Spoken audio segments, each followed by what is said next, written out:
Shalom. It is a pleasure to be with you today as we continue our series with looking into the heavens to understand the times. This one is exciting. Last week we discussed, or the last time we discussed, the signs in the heaven over the last 90 days, and we related them to scripture. Now we're going to take a look at the Most High's calendar. We want to understand how to read the seasons in the heavens. And in this time, and in these days, this will be imperative for all of his children to be able to see in the heavens the calendar that the Father has created for us. So the Most High created the lights in the heavens for us to read. And this is verified in Genesis 1:14-16, where he says, "And the Most High said, Let there be light in the firmament of heaven to divide the day and the night, and let them be for signs, and for seasons, and for days, and for years." So scripture's telling us that, yes, these lights in the firmament of heaven do divide the day and the night, which is also a measurement of time. However, they are also for signs and for seasons and for days and years. Continuing on, and let them be for lights in the firmament of heaven to give light upon the earth. And it was so. And the Most High made two great lights, the greater light to rule the day, and the lesser light to rule the night. He made the stars also, and he set them in the firmament of the heaven to give light upon the earth. I want to take a moment to give a note that I received from the Most High regarding calendars. As you can see, there's a calendar here on fire. It's a little dramatic, but this word came to me from the Most High. So what the Most High has revealed, that the time has come for his people to stop being reliant on the work of man to know the signs and the seasons and the days and the years. So our calendars, our clocks, all of these things, we're relying on them. He has put these in the heavens for his people to know the times. So this is what the Father has said to me that I'm sharing with you.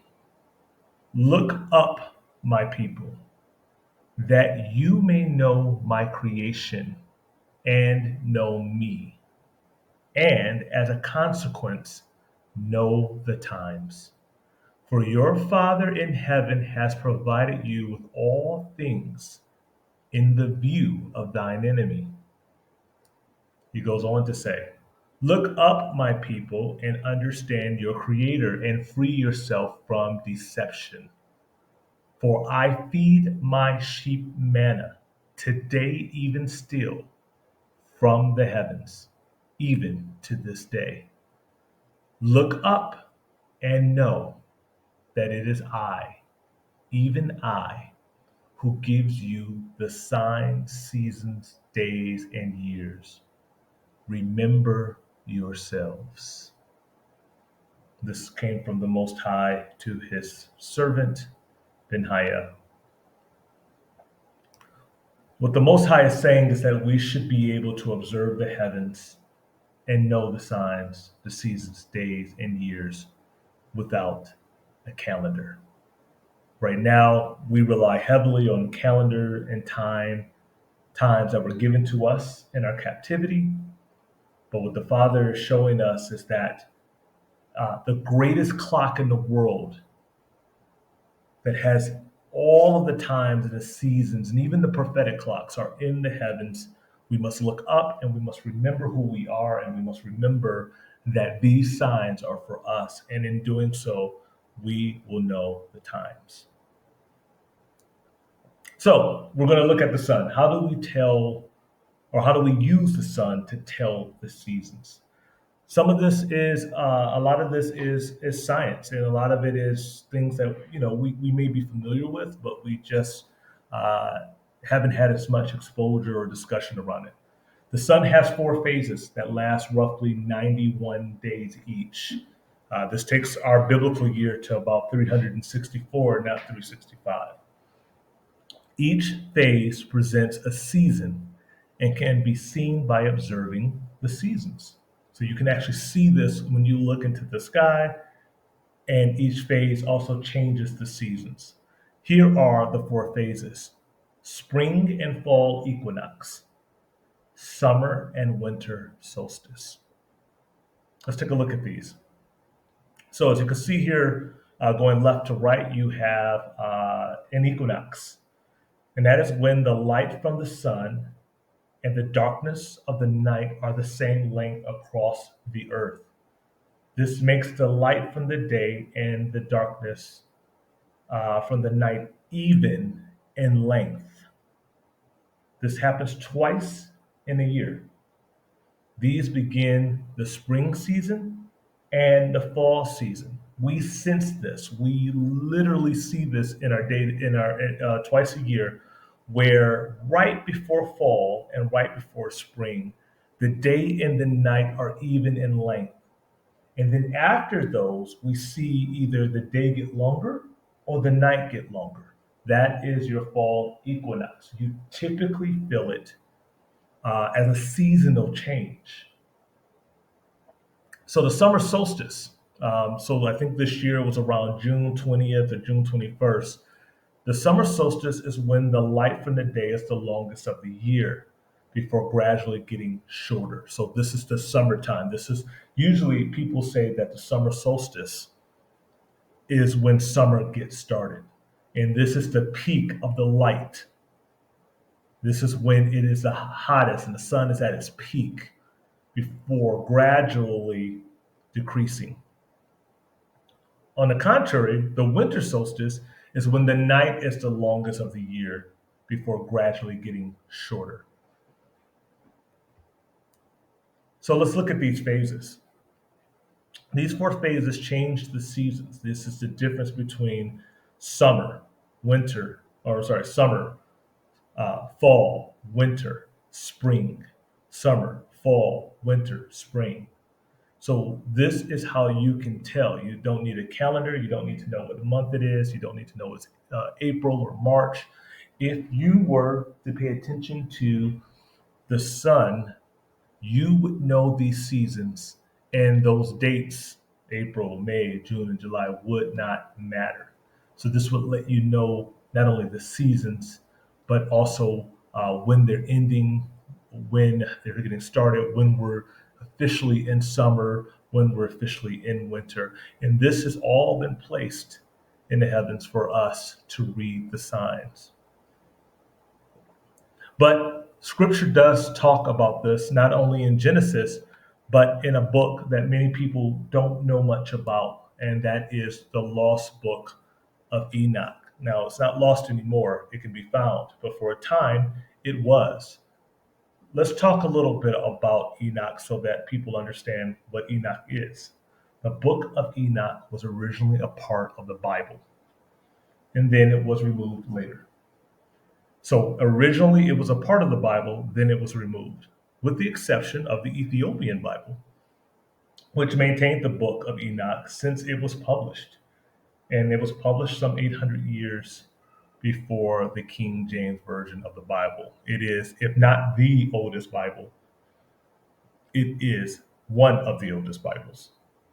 The book of Enoch follows the prophecy of Enoch. But who is Enoch? Enoch is Noah's, Noah from the ark, Noah's great grandfather. So this is Noah's great grandfather, and he was called up to heaven alive to walk with the Most High. So he was called up, one of the first people to be called up into heaven. He did not die, he was called up and he walked with the Most High.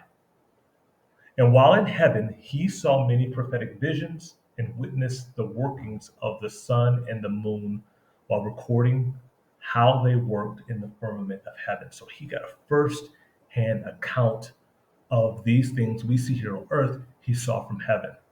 The Bible witnesses to Enoch's testimony in the book of Hebrews. So many people feel sometimes uncomfortable with the book of Enoch because it was taken out for a period of time. That is separate than the Bible that we read, especially like the King James Version, which has about 66 books. Ironically, the 66 books talk about Enoch, and so they bear witness. And wherever there's a witness, then we know that there's truth. So in Hebrews 11, 5 through 6, it says, by faith, Enoch was taken from this life so that he did not experience death. So now it's verifying Enoch's testimony. He could not be found because God had taken him away. For before he was taken, he was commended as one who pleased the Most High. So now the New Testament is really not only witnessing and verifying the testimony of Enoch, but it's also letting you know that Enoch was someone who pleased the Most High. And without faith, it is impossible to please the Most High, because anyone who comes to him must believe that he exists and that he rewards those who earnestly seek him. Let's take a moment here and just talk about this. In the 66 books that we find in our standard Bibles, like the King James Version, we see in the New Testament a glowing testimony that backs up what Enoch experienced and his standing with the Most High. So that is important. So this right here is important because he is referenced, yet he's not in that book. They took him out. And so that should have some concern. But again, faith means we learn more and we continue to seek. Another thing that I think is really important here about the book of Enoch, and particularly in this verse in Hebrew 11, 5 through 6, is that verse 6. And this is why us being able to rely on the Most High to know the times through his firmament is so important. It says, and without faith, it is impossible to please the Most High. So we have to believe that what he has said and what exists are testimonies to each other, because anyone who comes to him must believe he exists, believe his word, and that he rewards those who earnestly seek. So Enoch was called up into heaven to witness the greater and the lesser luminaries for himself in heaven. Now, this is among other things. The book of Enoch is expansive. But one of the things that Enoch was given access to were the greater and lesser luminaries, the greater and lesser light for himself in heaven, and he recorded it. So let's take a look at what Enoch saw. Now, interesting enough, we're going to use a flat earth map. And I know for a lot of people that's jarring because most people think of a globe when they look at the earth. But if we look at testimony, if we look at uh, how the Bible describes the earth, it's very different than what science tells us. Now, we just talked about it is impossible to please the Most High without faith. So if we believe in the scripture, then we must look at earth differently than what the scientists of this world have told us, and look at it spiritually. So why flat earth? Well, Genesis gives us a great understanding of how the Most High created the earth, and in it, it helps us to understand. Now, what you're seeing here is a model of what a flat earth likely looks like. This is how you likely experience the world. Um, if you ask most people, how do you experience the earth? Do you experience it moving in a circle around the sun at a continuous speed in this infinite space. Most people would probably tell you, no, I don't actually experience that. Most days I feel rooted on an earth that does not feel like it's moving. And it appears as if the sky and the sun and the moon are moving around me. Brothers and sisters, we must um, honor our experiences, even if someone tells you that that is not the case. We must honor those experiences. So let's talk about Genesis 1 6 through 11. And the Most High said, let there be a firmament in the midst of the waters, and let it divide waters from the waters. So that right there tells you that the earth was void and without form, and there was darkness, and it was waters, and those waters were divided. Okay, and he made the firmament and divided the waters which were under the firmament from the waters which were above the firmament, and it was so. So there was water divided, and that became the heavens, and there was water below, and that becomes the sea. That's how he created this according to scripture. And the Most High called the firmament heaven, and the evening and the morning were the second day. And the Most High said, let the waters under the heavens be gathered. So some force gathers all of that together into one place, and let the dry land appear. And it was so. And the Most High called the dry land earth. So earth isn't the globe, it is the dry land that came out of the waters, according to scripture. Um, and let the dry land appear, and it was so.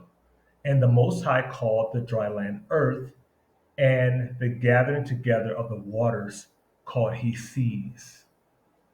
And he saw that it was good. So what we've done is created a model here to give you an idea of what that likely looks like. Now, what's interesting is a firmament is kind of like a circular dome, right? And then he gathered the sea, and then he split the waters. The parallels between the waters in the heavens and the water in the sea should not be lost on us. One, um, moisture comes from the sky, and moisture also is in the sea. So that is we experience that water is a part of the firmament as it is in the sea. We also experience that the higher we go into the firmament, also the higher we go or the deeper we go into the sea, there's less oxygen, there's extreme pressure, and um, more darkness. And so what we're seeing here is that they literally have similar components. Let's take a look at this flat earth model, and let's just call out parts from Genesis and just kind of name it. So waters above the firmament of heaven. So that is what many call space. Um, you see the sun and the moon are the greater luminaries inside of it, and all the stars. This is the lights that are hung in this firmament of water, right, where the waters were divided. And then there's this firmament, something that holds it all together and also closes it. No man has gone to the depth of the sea because there probably isn't a depth to the sea. You probably can't get to the floor of the ocean. It is spiritually blocked. In the same manner, we space and getting too far out of the firmament is likely impossible as well. So the dry land appears. So dry land is earth, not the waters, but the dry land, according to the Bible. And that was pulled out of the waters once they were separated. And under the water is under the firmament, and the water under the firmament is called the sea. So this gives you a different way to look at Earth.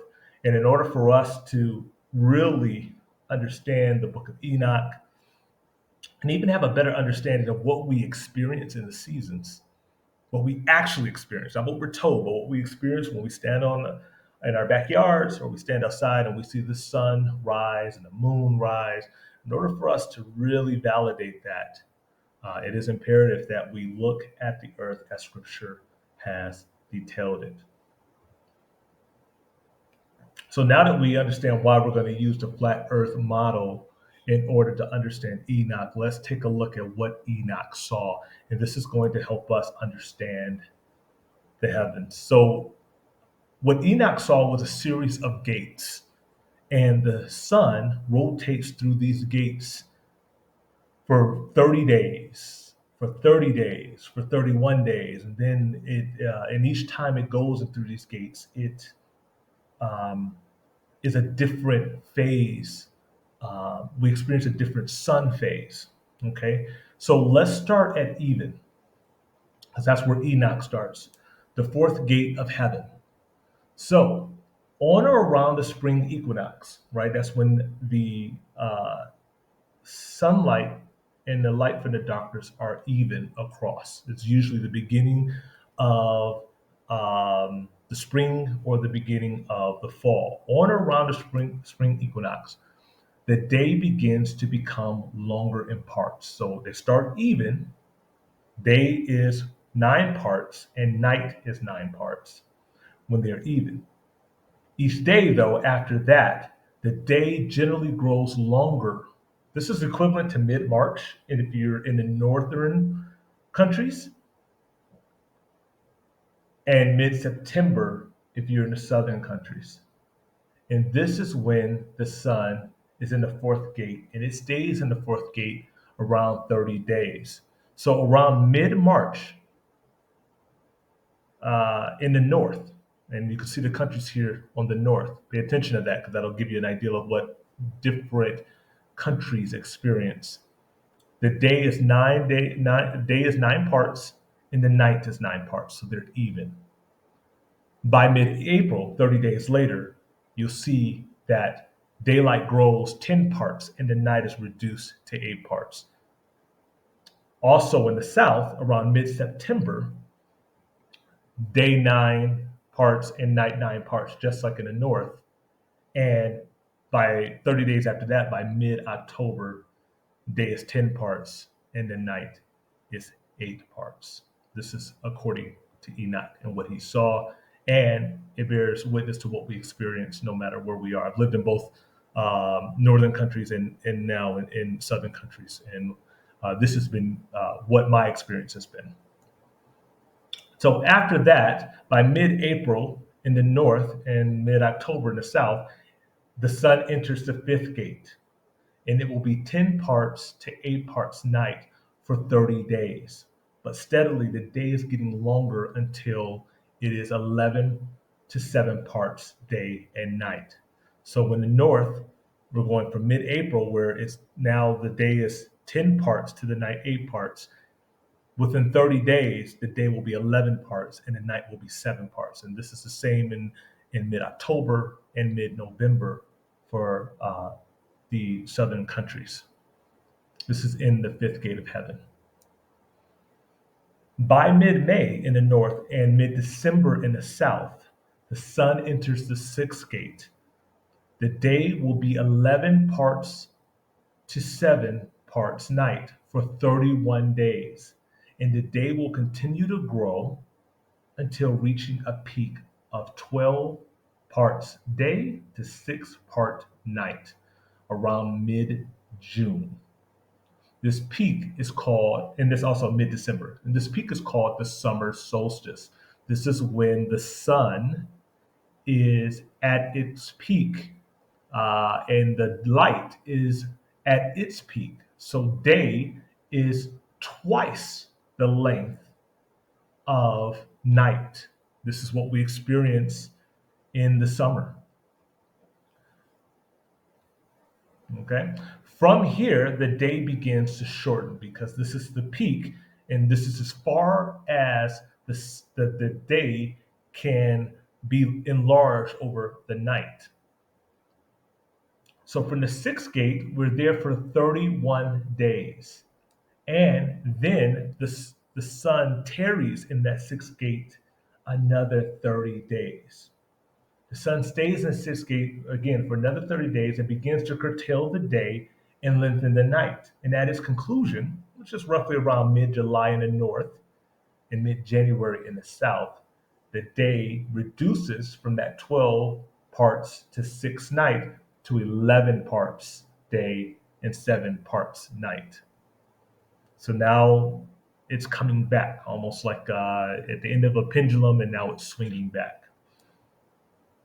Then the sun enters the fifth gate after those 30 days, and it tarries in that fifth gate for an additional 30 days. And the day continues to shorten. At around mid August in the north and mid February in the south, the day is now 10 parts 8. And we experienced it. This is when you start to feel that the seasons are changing. It may still be warm outside, but you can feel the undercurrent of fall. This is what's happening in the heavens. You can see it and you can feel it. This is your experience. And Enoch saw this from heaven and recorded it.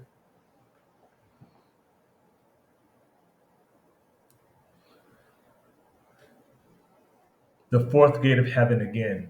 So now the sun once again enters the fourth gate as it is approaching even, or the fall equinox. Again, this is when the light from the day and the darkness from the night are even across the globe, and the sun sits in this gate for 31 days. And by sometime in mid-September in the north and mid-March in the south, the day returns to even, 9 parts and day and 9 parts night. This is the fall.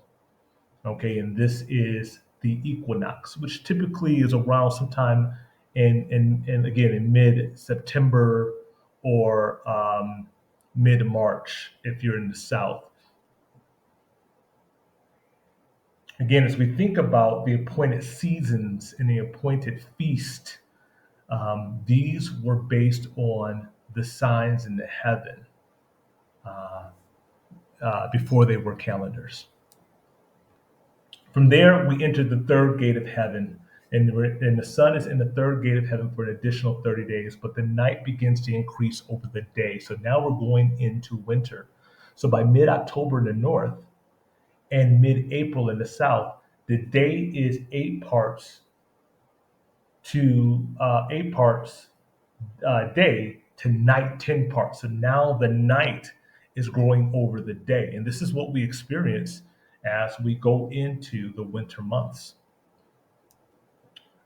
Then the sun goes into the second gate for 30 days. And by mid November in the north and mid May in the south, the night has extended 11 parts to the day's 7 parts. So night is almost twice as long as the day. Then the sun goes into that first gate for 31 days, and the night becomes the longest night, 12 parts night to the day's 6 parts. This is the winter solstice. By mid-November, mid-December in the north and mid-June in the south, it is the coldest. The day is very short, and this is what we experience.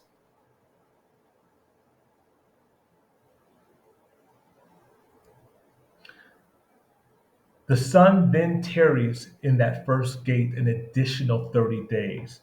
But the night has reached its peak, and so it's on the other side of the pendulum, swinging back to even. And so by mid January in the north and mid July in the south, the night is 11 parts to the day's 7 parts. And you start to see that the night the day is becoming a little bit longer, where maybe at 4 or 5 o'clock, uh, it was dark.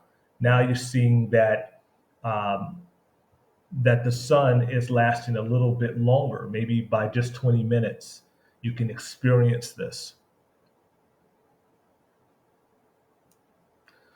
Then the sun enters the second gate again and remains there for 30 days.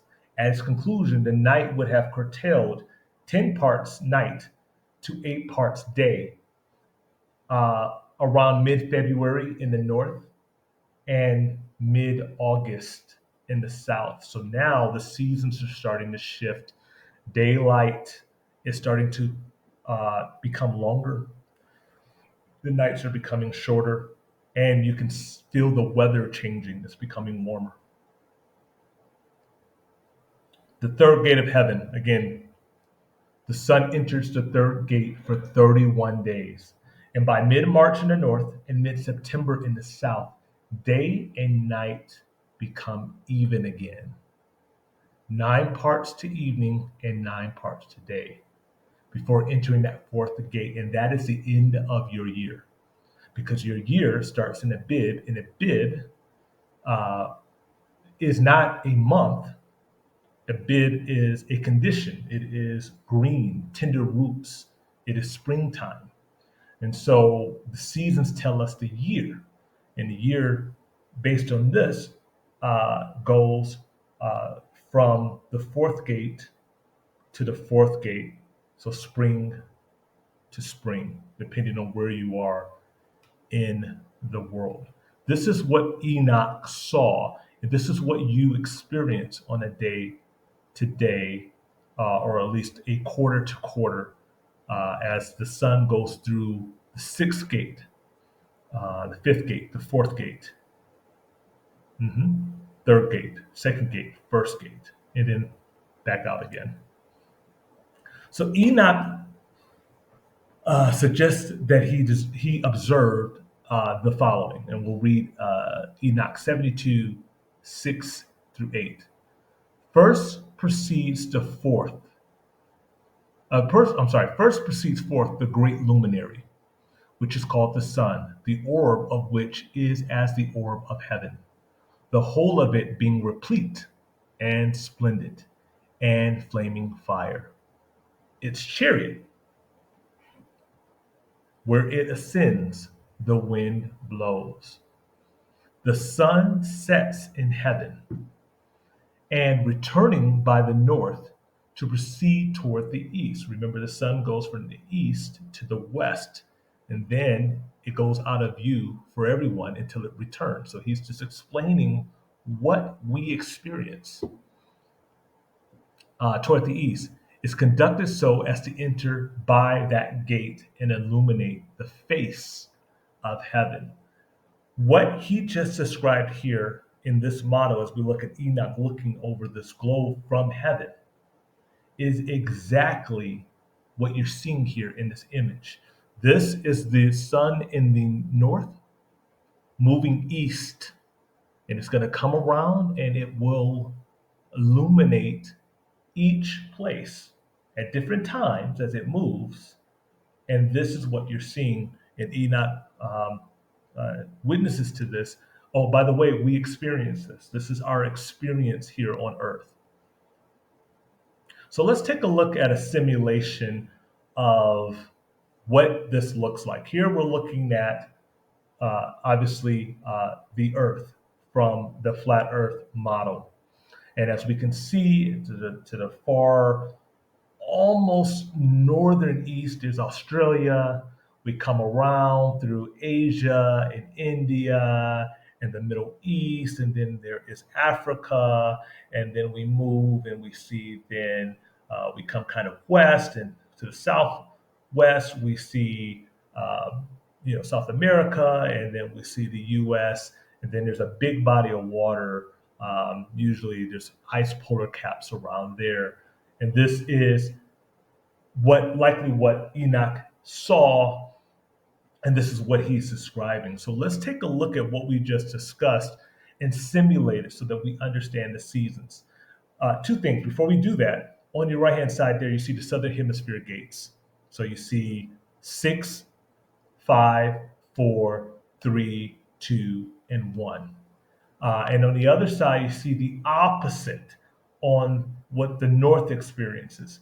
Because remember, if it is summer in the south, it is winter in the north. It's sometimes hard to explain. Usually in science, they talk about a globe, and that globe is tilted, and so that's how the sun hits off the equator.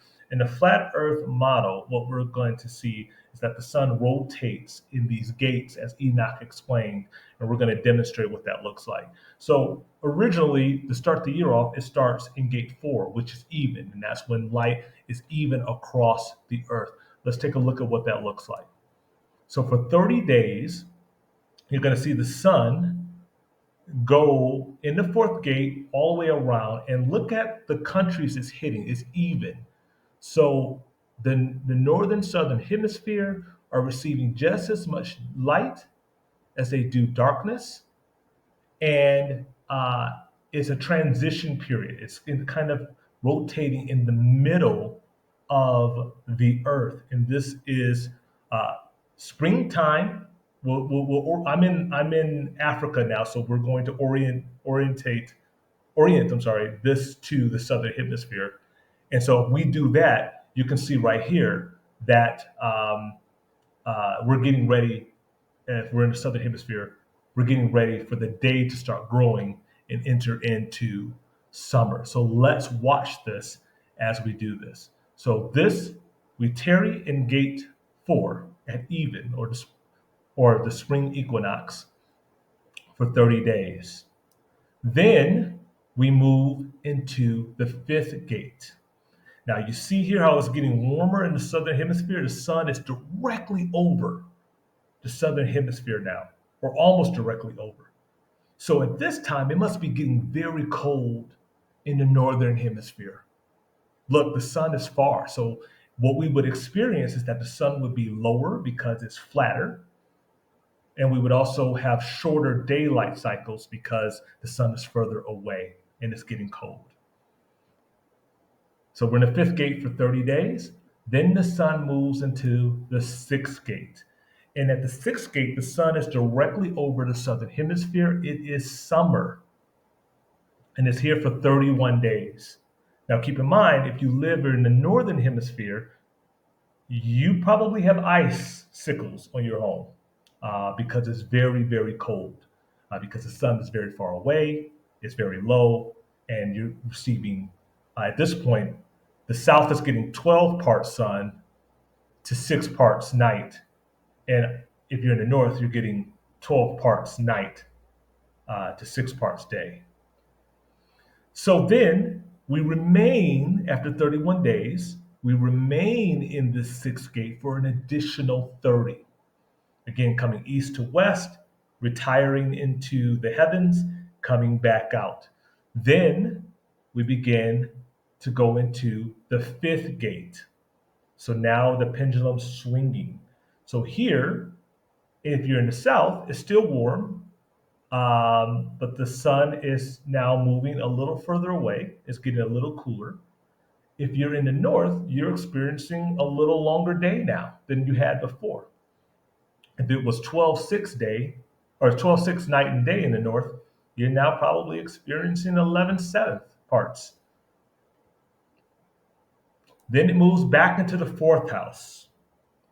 And this is for 30 days. And here we're going into fall for the south, right? Because you can see now that the sun is further away from the global south, and we're heading into spring for the north. We're at even, and so this is the seasonal change. From the 4th gate, which we'll sit in for 31 days, we'll move into the third. We'll move into the 3rd gate. And in the 3rd gate, now you're starting to really warm up in the north, starting to go into summer. But if you look at the global south, the sun is further away, it's lower because it's further away, and the days are becoming shorted. But if you look at that sun, it's right over like Mexico now. It's right over uh, the northern part. This is the summer for the Middle East and Northern Africa. Um, or we're heading into that summer. So then 30 days in the third gate, then it moves into the second gate. So now the sun is right over uh, China. It is right over southern Europe. It is right over the southern United States. It is getting really warm, but the global south is cold now. They're in winter. So you're seeing 11 parts day and 7 parts night in the north. And in the south, you're seeing 11 parts night and 7 parts day in the south. Finally, the sun moves in the first gate. And as it moves into the first gate, the experience in the north is the sixth gate, is summertime. This is the peak of summer. Probably this is the summer solstice. And as you can see, the south is getting very little sunlight. It's probably 12 parts night to 6 parts day in the south, and it's the reverse in the north. So all of this is to explain what we experience. We use the testimony of Noah's grandfather, great grandfather, who is Enoch, who the Bible testifies as being a great man who was taken up into heaven to walk with the Most High. He saw these things in his book and explains them. And when he explains them, they're not different than what science tells us that we see, as obviously with our spring equinoxes and our summer solstice on this kind of 91-day schedule. Also, it's what we experience. We looked at the flat earth model because that's what scripture tells us to look at. And in this, we get a different understanding of how the earth interacts with the greater and lesser luminary in the heavens. I wanted to add this because, well, before we do that, next session, we've looked at the sun and the seasons. So let's go through what we've looked at. We looked at the signs in the heavens, or at least the last 90 days. Now we have taken the sun and we've looked at how it tells us the seasons. So we know when years happen and how many days in the year, and also how the gates in which the sun go through at the various seasons and the parts of the light. So now we have an understanding of the seasons. Next, we will look at the moon, which is also a measurement of time for months. And we'll go through the cycles of the moon, and then we'll look at what an actual day is by scripture. And all of this is going to help us to get less reliant on calendars and the times that have happened in our captivity. So how they measure time in our captivity and allow us to interact with the Most High's creation to know the times and the seasons. One thing we touched on briefly in signs the last time was how the constellations sit over the earth and give us understanding of of certain scripture. We talked about the uh, the water bear or Aquarius um, that is mentioned in Luke.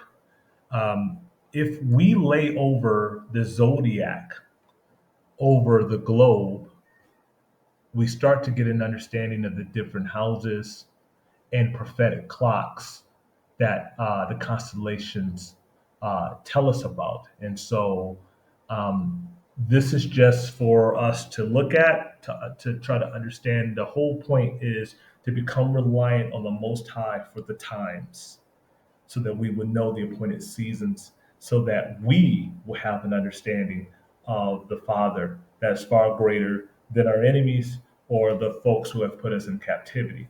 In reality, there may come a time when the way that we will know appointed feast, the way that we will know When a day and a night is over, when we will know when the seasons comes, will be from looking into the heavens and looking at the lights that the Most High has put there to give us time. Thank you for your time. Shalom. May the Most High be with you. And I hope that this lesson was a blessing for you. For the Father is eager for his people to begin looking up, to understand his creation and understand his timing outside of the tools that were created by those who have put us in captivity and those who wish to deceive us. Shalom. Thank you.